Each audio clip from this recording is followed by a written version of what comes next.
Amen. Bonjour et merci encore pour ce temps de louange et de célébration que nous venons d'avoir avec nos frères et sœurs en Christ. C'est toujours une joie de nous retrouver autour de la parole de notre Seigneur en ce dimanche encore. Nous avons célébré, nous avons chanté, nous avons loué avec nos frères et sœurs ici en présentiel, mais aussi ceux et celles qui sont en distanciel. Que le Seigneur soit loué et glorifié. Ce matin, je voudrais qu'on prenne la parole dans l'évangile de Jean, au chapitre 18. Nous lirons du verset 1 au verset 11. Jean chapitre 18, verset 1 à 11. Nous entrons de plus en plus dans cette période de Pâques. Nous montons petit à petit à Jérusalem avec Jésus-Christ, là où il va connaître, subir cette passion, là où il va connaître la souffrance, là où il va connaître la tristesse, là où il va être crucifié, et tout cela pour nous et à notre place. Et ce sont des moments très importants pour les chrétiens, ce sont des moments très impactants pour chaque croyant, chaque chrétien dans le monde. Et plus nous approchons de la croix, plus nous approchons de cette période de la Pâque, plus nous devons vraiment méditer en profondeur la parole de Dieu. Être en intimité et encore approfondir cette relation avec notre Seigneur Jésus-Christ. Au vu de ce qu'il va subir, au vu de ce qu'il va connaître, au vu de ce qu'il va souffrir à Jérusalem, il est important pour nous d'entrer dans cette intimité, de ressentir un tout petit peu ce qu'il a pu ressentir pour nous. Alors ce matin, dans ce passage de Jean chapitre 18, c'est le moment fondamental de l'arrestation de Jésus, mais aussi de la trahison que Judas va justement manifester. Et c'est un moment fondamental qui se passe ici dans un lieu, un jardin qu'il avait l'habitude de fréquenter avec ses disciples, Gethsémané, cet endroit où il avait l'habitude d'aller prier. C'est là que Jésus-Christ, notre Seigneur, va être arrêté. Mais c'est une arrestation un peu spéciale, c'est une arrestation particulière parce qu'elle ne se passe pas comme on l'aurait prévu, elle ne se passe pas comme une arrestation normale en quelque sorte aurait pu se passer. Jésus-Christ ne va pas résister, Jésus-Christ ne va pas se battre face à cette cohorte de policiers qui viendra l'arrêter. Et il ne va pas opposer des résistances. Au contraire, il va avancer vers eux et il va dire cette parole, c'est moi. Et je voudrais vraiment qu'on médite et qu'on réfléchisse sur cette parole de Jésus-Christ. Lorsqu'il demande à ses soldats, qui cherchez-vous? Ils lui répondent, Jésus de Nazareth. Et il va leur dire plusieurs fois, c'est moi. Il va se présenter devant eux en disant, c'est moi. Mais cette parole, c'est moi de Jésus, nous interpelle et peut représenter beaucoup de choses, peut signifier beaucoup de choses pour nous aujourd'hui. Jésus-Christ, en disant, c'est moi, il nous montre ici qu'il assume sa mission. En disant, c'est moi, il dit ici, je ne fuis pas. Je ne me cache pas derrière mon petit doigt. J'assume la mission que mon Père m'a donnée. Et je me présente à vous, soldats. Je me présente à mes adversaires et je leur dis, c'est moi. De manière claire et nette. De telle sorte qu'ils ne pourront pas se tromper. Ils ne pourront pas arrêter quelqu'un d'autre à ma place. Ils ne pourront pas arrêter un de mes disciples. Ils arrêteront la bonne personne. La bonne cible, c'est moi Jésus, c'est moi qui me présente devant toi et c'est moi que vous devez arrêter et personne d'autre. Et lorsque Jésus dit cela, il est en quelque sorte en train de protéger ses disciples. Vous imaginez Jésus s'avancer vers cette cohorte de soldats en disant, celui que vous cherchez, il est là devant vous, c'est moi. Cela veut dire, laissez partir les autres, laissez partir mes disciples, laissez ceux-ci s'en aller. C'est ce qu'il va dire ici. Oui, Jésus, en se présentant ainsi, nous montre une chose, c'est que son arrestation correspond à notre libération. L'arrestation de Jésus, c'est la libération de ses disciples. L'arrestation de Jésus, c'est la délivrance de ses disciples et de tous ceux qui le suivent. Et c'est pour ça qu'il va se présenter. Parce que c'est lui et c'est lui seul et personne d'autre. C'est lui qui doit aller à la croix. C'est lui qui doit aller à Golgotha. C'est lui qui doit aller jusqu'au bout, comme il a promis à son Père. Oui, c'est moi. Ces mots de Jésus sont comme une manière d'assumer, comme une manière de nous libérer, comme une manière de dire, vous n'allez pas vous tromper. Moi, je suis la bonne personne. Je me présente à vous pour libérer, pour délivrer tous ceux qui sont autour de moi, tous ceux qui marchent avec moi. Quand ils disent c'est moi, nous pouvons aussi entendre en écho cette parole que Jean-Baptiste va dire lorsqu'il voit Jésus arriver. Il va dire à ses disciples, voici l'agneau. Voici l'agneau. Jésus, en disant c'est moi, il dit c'est moi l'agneau. C'est moi l'agneau qui doit être livré dans cette Pâque spéciale aujourd'hui. Alors, lisons cette parole, Jean chapitre 18, versets 1 à 11. Qui cherchez-vous? C'est moi. Voici ce qui est écrit.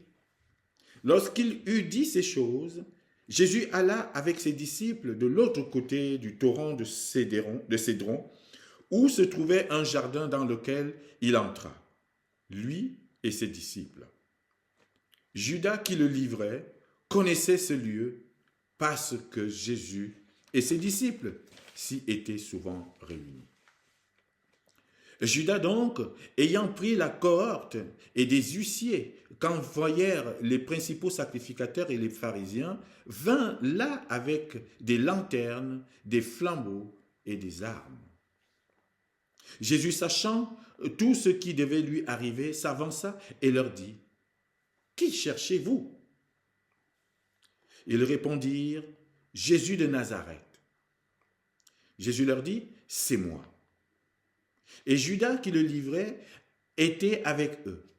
Lorsque Jésus leur eut dit, « C'est moi », ils reculèrent et tombèrent par terre. Et il leur demanda de nouveau, « Qui cherchez-vous » Et ils dirent, « Jésus de Nazareth. » Jésus répondit, « Je vous ai dit que c'est moi. Si donc c'est moi que vous cherchez, laissez aller ceci. » Il dit cela afin que s'accomplisse la parole qu'il avait dite. « Je n'ai perdu aucun de ceux que tu m'as donnés. » Simon-Pierre, qui avait une épée, la tira, frappa le serviteur du souverain sacrificateur et lui coupa l'oreille droite. Ce serviteur s'appelait Malchus. Jésus dit à Pierre, « Remets ton épée dans le fourreau. Ne boirai-je pas la coupe que le Père m'a donnée à boire? Amen. » Voilà le message, la parole de ce matin. Voilà le passage qui nous concerne ce matin. Jésus se fait arrêter ici dans ce jardin de Gethsémani. Oui, l'heure est venue de l'arrestation de Jésus. Oui, l'heure est venue de mettre fin à une sorte de course-poursuite et qui était engagée depuis un certain temps entre Jésus et les pharisiens et les principaux sacrificateurs. Mais ils n'arrivaient pas à arrêter Jésus jusque-là parce que l'heure n'était pas venue. L'heure n'était pas arrivée. Parce que Jésus contrôlait toutes choses. Et Dieu était au contrôle. Il savait à quel moment et comment Jésus allait être arrêté. Et ce moment arrive ici dans ce jardin de Gethsémani et d'une manière particulière. Le jardin de la tristesse, le jardin de la pression, le jardin où Jésus va subir l'une des souffrances les plus dures de sa vie. Il est là, dans ce jardin. Et voilà que la troupe, la cohorte de soldats arrive, armés jusqu'aux dents pour l'arrêter. Et Jésus va s'avancer vers eux et il va prononcer cette parole, « C'est moi ». Il ne va pas fuir, il ne va pas chercher à aller se cacher, il ne va même pas chercher à se battre. Il va s'avancer vers ses adversaires, vers ses soldats pour leur dire, « C'est moi ». C'est moi. Alors qu'est-ce que cela veut dire, cette parole, c'est moi? Qu'est-ce que cela représente pour nous? Que Jésus se présente de telle manière face à ses adversaires, alors qu'il avait toute la puissance, alors qu'en tant que fils de Dieu, il avait toute la force et toute la puissance pour écraser ses ennemis. Mais il va s'avancer vers eux, il va se laisser arrêter. La première chose que Jésus veut dire à travers cette parole, c'est moi, c'est que Jésus veut parler à Judas. Jésus veut parler à Judas, il veut parler au traître, il veut parler à celui qui l'a trahi, il veut parler à celui qui va conduire la cohorte jusqu'ici à Gethsémané. Il va lui dire, en quelque sorte, en disant c'est moi, il va dire à Judas, ce n'était pas la peine que tu fasses tout cela. Ce n'était pas la peine d'aller chercher les soldats et de les conduire ici, puisque moi-même j'allais me présenter. Puisque moi-même, je suis là devant et je me présente et je ne me cache pas. C'était donc pas la peine de passer par cette case de la trahison, d'aller faire des stratagèmes, de faire une stratégie et d'essayer de m'embrasser pour donner un signal à ces soldats. Ce n'est pas la peine. Parce que c'est moi qui me présente à eux. C'est moi qui viens vers eux. Donc c'est ce que Jésus veut dire ici à Judas. Ce n'était pas la peine de prendre tout ce temps. Ce n'était pas la peine d'aller faire toutes ces stratégies. Ce n'était pas la peine d'aller me trahir. Mais il fallait bien que la trahison ait lieu. Il fallait bien que Judas trahisse le maître. Parce que ça, c'était prévu par Dieu. C'était conduit par Dieu. Il fallait passer par là, première chose. Et la deuxième chose que nous révèle cette trahison de Judas, c'est que cette trahison de Judas nous révèle ce que nous sommes nous-mêmes. Parce que c'est aussi cela la Pâque. La Pâque vient nous révéler ce que nous sommes. Nous sommes des traîtres, nous sommes des pécheurs, nous sommes ceux-là qui sont prêts à vendre leurs amis, à vendre leurs frères pour une modique somme d'argent. C'est ça aussi le but de la Pâque. C'est de nous révéler à nous-mêmes. C'est de mettre à nu le cœur de l'homme. Voilà ce qu'est l'homme. L'homme est capable de marcher avec toi et te trahir après. Il est capable de cheminer avec toi, de te connaître, d'obtenir ta confiance. Et il finit par te trahir, cet homme encore. Et c'est ce que le visage de Judas nous renvoie. Le visage de Judas nous renvoie à nous-mêmes. Et Jésus vient là pour justement mettre le doigt là où ça fait mal, pour dire, voilà ce que vous êtes. Mais c'est Jésus qui a subi cette trahison. Et c'est pour ça aussi qu'il dit, c'est moi. C'est moi qui subis la trahison. C'est moi qui accepte la trahison de Judas. Il n'a pas réprimandé Judas ici, comme quelqu'un d'autre l'aurait fait, après avoir été victime de trahison. On aurait été dur avec Judas, on aurait été méchant, on lui aurait dit des choses dures. Mais Jésus ne l'a pas dit. Parce qu'il voulait justement que nous voyions ce que nous sommes. Et il ouvre les mains en disant, c'est moi. C'était une manière de dire aussi à Judas, c'est moi qui subis ta trahison. C'est moi qui suis victime de ta trahison. Pas les autres. Pas tes confrères. C'est moi qui dois subir cette trahison. Parce que je dois aller quelque part. Parce qu'il y a une mission, parce que je dois aller jusqu'au bout, c'est moi. Ce que Jésus veut nous dire aussi ici, c'est que oui, j'ai été trahi une bonne fois pour toutes. Mais maintenant, arrêtez de trahir. J'ai subi la trahison. Quelqu'un l'a fait parce qu'il fallait que j'aille jusqu'au bout de la mission. Mais vous, arrêtez de trahir maintenant. Arrêtez de trahir. Cessez vos trahisons.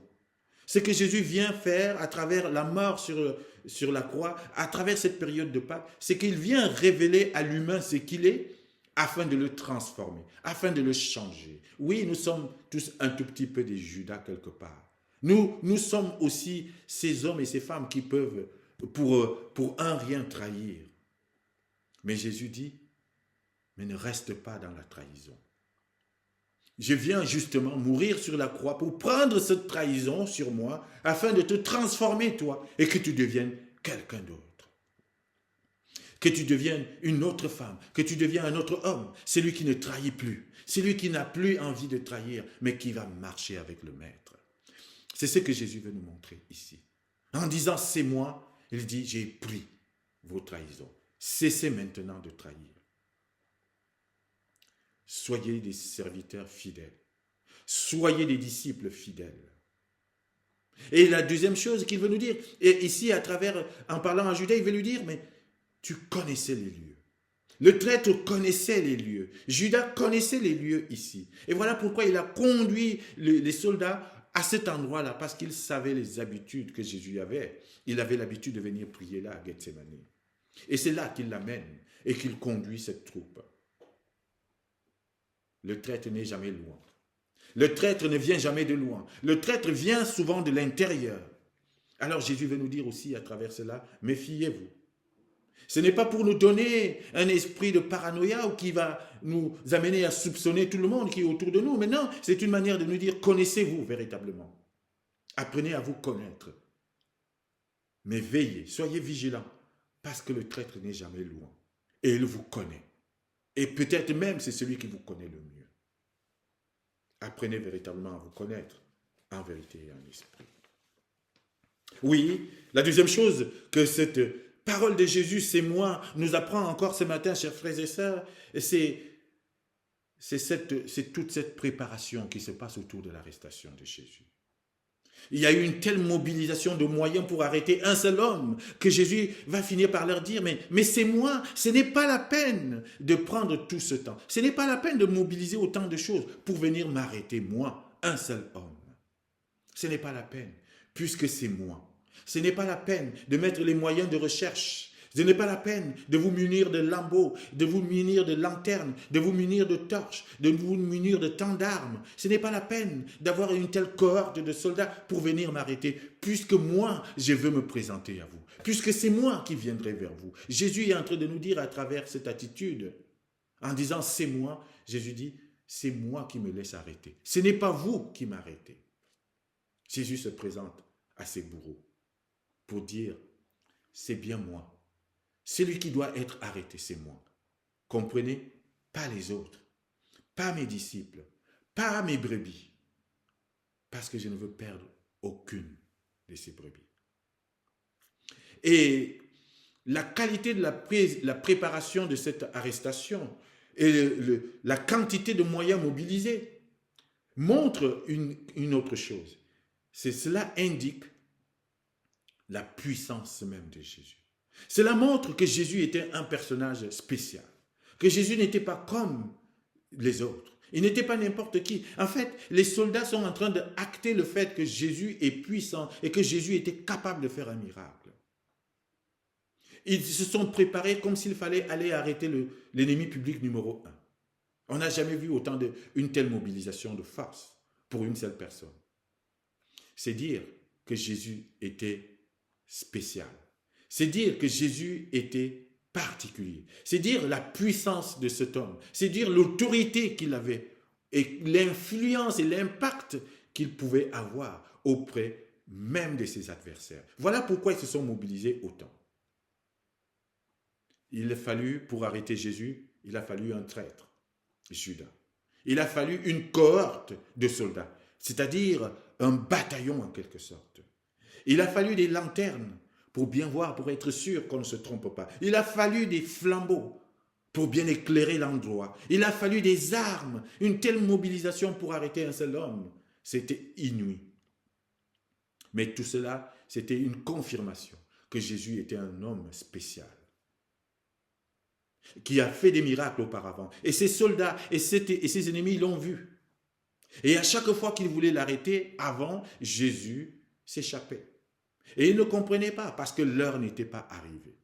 Il a donc fallu mobiliser plus que tout pour être sûr, cette fois-ci, de ne pas le rater.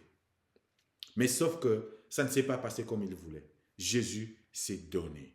Il est venu à eux. Et cette façon de faire a fini par déstabiliser ses adversaires. Troisième chose, chers frères et sœurs, en disant c'est moi, Jésus dit, je ne veux pas résister à cette arrestation. Jésus se laisse arrêter pour nous libérer. Qui cherchez-vous? C'est moi. C'est moi, comprenez, libérer les autres. Oui, l'arrestation de Jésus c'est notre libération. Jésus ne résiste pas parce qu'il veut nous dire, je dois aller. C'est moi qui dois aller, pas vous. Jésus ne résiste pas parce qu'il ne veut pas justement qu'on confonde et qu'on ait arrêté quelqu'un d'autre, qu'on ait arrêté un de ses disciples. Il ne veut pas que qui que ce soit blessé, ni soit touché par cette arrestation, parce qu'il n'y a que lui qui est chargé d'y aller. Jésus, en disant « je ne résiste pas », en disant « c'est moi », Jésus dit « je suis prêt à accomplir la mission. Je suis prêt à aller jusqu'au bout. » Jésus se laisse arrêter pour dire « c'est moi qui dois aller jusqu'à Golgotha ». Oui, l'arrestation de Jésus, c'est la libération des hommes. Oui, Jésus est en train de nous montrer à travers cette attitude que ce n'est pas les soldats qui l'ont arrêté. Ce ne sont pas les pharisiens qui l'ont arrêté. Ce ne sont pas cette cohorte de personnes qui l'a arrêté. Non, c'est lui qui s'est laissé arrêter. C'est lui qui s'est donné. Il s'est donné. Il était puissant. C'était le Fils de Dieu. Il avait toute la force et tout le loisir de pouvoir écraser ses ennemis d'un souffle ou d'une parole. Mais il ne l'a pas fait parce qu'il avait accepté d'aller jusqu'au bout de la mission. Oui, Jésus se laisse arrêter sans résister pour que nous puissions être libérés. Voilà ce qu'il veut nous dire ici à travers cet acte, à travers cette présentation auprès de ses bourgs. Oui, la non-résistance de Jésus, c'est une grâce pour nous. C'est la confirmation qu'il doit aller jusqu'à Golgotha. Vous imaginez s'il avait simplement refusé ou s'il avait renoncé. Vous imaginez si, à force de subir la pression, il avait dit « je n'y vais plus ». On n'en serait plus là. Dans ce jardin de Gethsémani, qui s'appelle le pressoir, c'est-à-dire l'endroit où on pressait les olives pour produire de l'huile, Jésus a senti et a ressenti la pression aussi, la pression de nos péchés. Il a été pressé comme cette olive pour produire de l'huile. Mais Jésus aussi a été pressé. Et suite à cette pression, la sueur est sortie de son corps comme des gouttes de sang. Il a ressenti au plus profond de lui-même. Dans sa chair, Jésus a ressenti nos douleurs, nos maladies, nos péchés, nos trahisons. Tout ce qui était de nature à nous amener loin de Dieu, Jésus l'a ressenti dans ce jardin de Gethsémani. Et la parole nous dit qu'il a été triste jusqu'à la mort. La parole nous dit qu'il a été ému jusqu'aux larmes. Jésus-Christ a ressenti cette pression et cette émotion au plus profond de lui, tellement il a senti la pression de la mort qui arrive.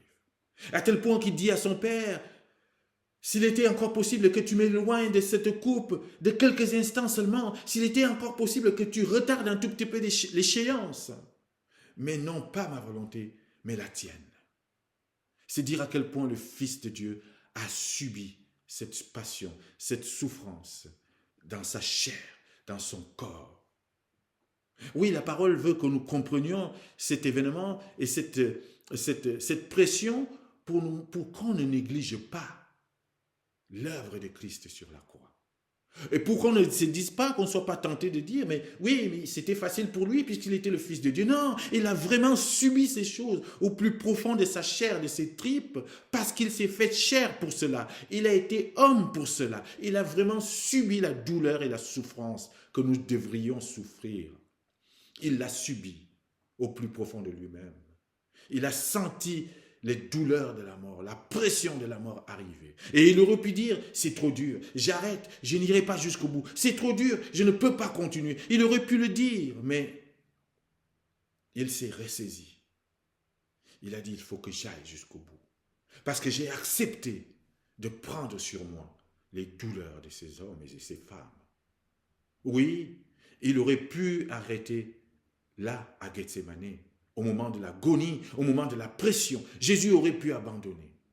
Mais non, il s'est ressaisi, il s'est levé, il a avancé vers ses soldats et puis il leur a dit, c'est moi. Qui cherchez-vous? Jésus de Nazareth. Alors il leur dit, c'est moi, arrêtez-moi. Ça y est, je suis prêt. C'est moi qui dois aller, c'est moi qui dois partir et c'est moi qui dois subir tout cela. Pas eux, ils doivent être libérés. Si c'est donc moi que vous cherchez, laissez aller ceci. Voilà ce que Jésus dit. Et en se présentant devant ses soldats, Jésus se présente comme le berger qui protège. En se présentant devant ses soldats en disant c'est moi, Jésus se présente comme le protecteur de ses disciples. Oui, Jésus te protège aujourd'hui. Jésus, avec ses mains ouvertes, en disant c'est moi, Jésus t'épargne la mort, il t'épargne la souffrance, il t'épargne les coups de ses soldats. Et c'est pour ça qu'il est venu. Oui, c'est une grâce. Alors glorifie-le. Célèbre ce Jésus. Sois lui reconnaissant. C'est lui qui devait y aller. Et oui, pour finir, chers frères et sœurs, le c'est moi de Jésus nous parle. En disant c'est moi, Jésus dit, je suis le seul sacrifice qui doit être fait.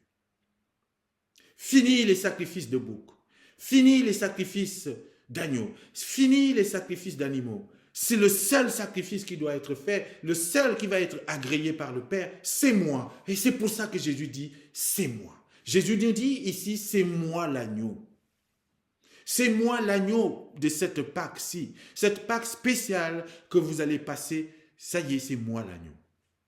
Ce n'est plus la brebis, ce n'est plus cet agneau animal, ce n'est plus ce que vous aviez l'habitude d'immoler à la Pâque. L'agneau qui doit être immolé à cette Pâque spéciale, c'est moi Jésus. Et voilà pourquoi il dit, c'est moi. Pourquoi on ne se trompe pas? Et c'est moi seul qui dois être sacrifié. Plus personne d'autre. Plus aucun bouc, plus aucune brebis, plus personne. C'est le seul et c'est le sacrifice qu'il fallait. C'est le sacrifice le plus parfait. C'est le sacrifice qui vient combler tout le reste. C'est pour ça que Jésus dit, c'est moi. C'est moi que vous attendiez. C'est moi l'agneau qui devait venir. C'est moi l'agneau qui devait se présenter. C'est moi l'agneau que le Père allait agréer. C'est moi. Oui, Seigneur, merci d'avoir dit, c'est moi. Tu nous as épargnés. Et ce sacrifice de Jésus ne doit pas conduire à la perdition de ses disciples. Le sacrifice de Jésus ne doit pas conduire à la mort de ceux qui sont autour de lui. Le sacrifice de Jésus ne doit pas conduire à la souffrance de ceux qui sont à ses côtés. Voilà pourquoi il dit c'est moi. Laissez-les aller. Ils ne doivent pas subir ce que moi je suis appelé à subir. Jésus se sacrifie pour que toi tu ne souffres plus. Jésus s'est sacrifié pour que toi tu vives maintenant une vie d'honneur. Et rien ne doit empêcher ce sacrifice d'aller jusqu'au bout. Et rien, ni aucun obstacle ne doit se poser à ce sacrifice parce que c'est la volonté de Dieu. C'est moi, Jésus, qui dois aller jusqu'au bout. Voilà ce que Jésus nous dit ce matin. On comprend pourquoi Jésus va donc réprimander Pierre, qui, face à cette pression des policiers, face à cette pression des soldats, va prendre son épée et va couper l'oreille à un des soldats. Jésus va lui dire, non, ne fais pas ça.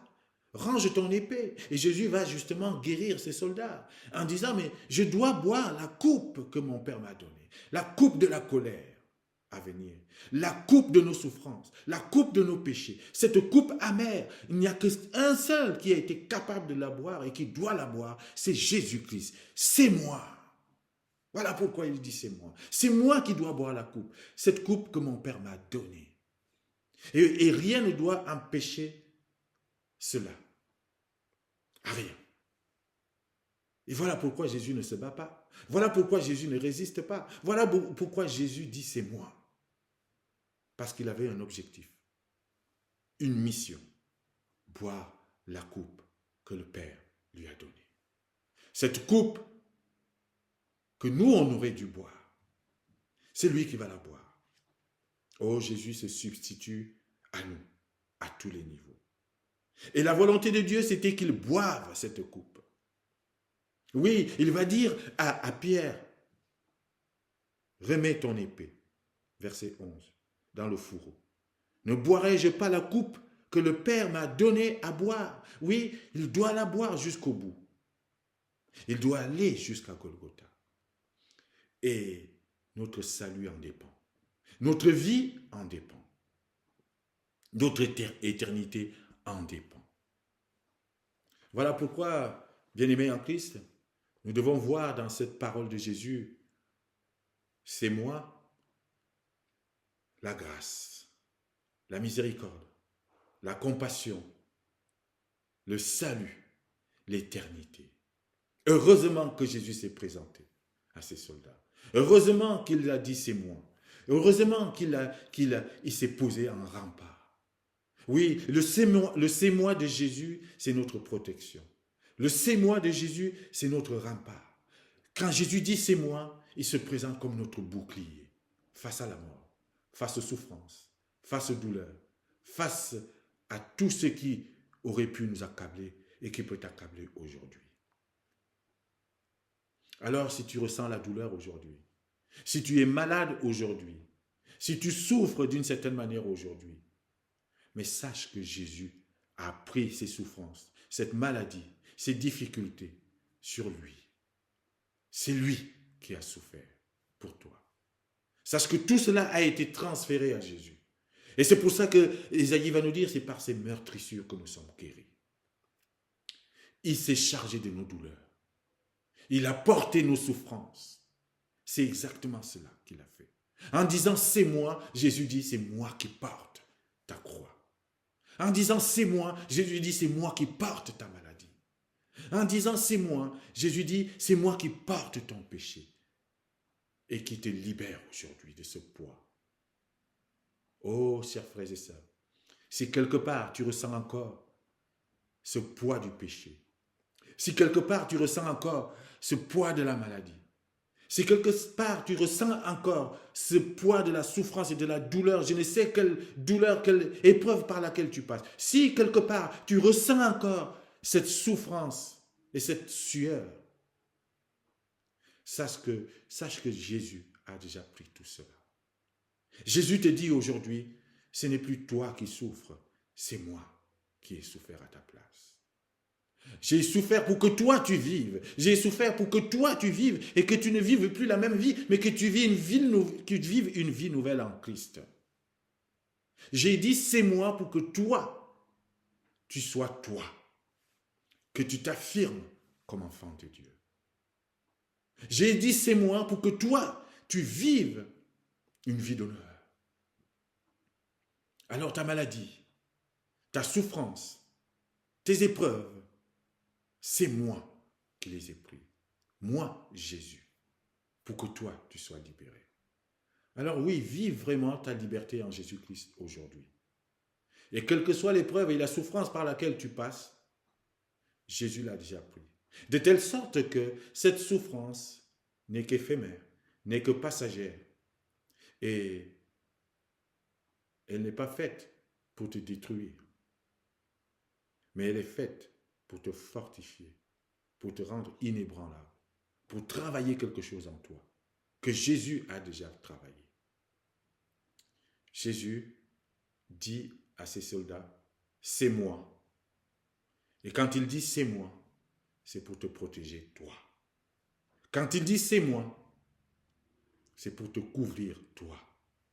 Quand il dit c'est moi, c'est pour prendre tes péchés. Quand il dit c'est moi, c'est pour prendre ta douleur et ta difficulté. Et pour que toi, tu sois en paix et libre. Libre en Christ. Que le Seigneur soit glorifié. Amen.